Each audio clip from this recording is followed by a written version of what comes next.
రొట్టెను కాల్చుకొని ఆ కట్టి మిగిలితే బొమ్మను చేసుకుని మొక్కుతున్నారు. దాంట్లో జీవం లేదు.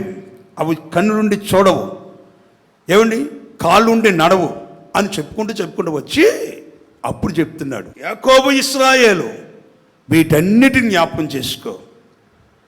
జ్ఞాపకం చేసుకుని వీటిలో ఉన్న అసహ్యత, వీటిలో ఉన్న విగ్రహారాధనలో ఉన్న అసహ్యత, విగ్రహారాధనలో ఉన్న దుర్మార్గత, విగ్రహారాధనలో ఉన్నటువంటి చెడు, విగ్రహారాధనలో ఉన్న దోషం, విగ్రహారాధనలో ఉన్న అపవిత్రత, యాకోబు ఇశ్రాయేలు వీటిని జ్ఞాపకం చేసుకో.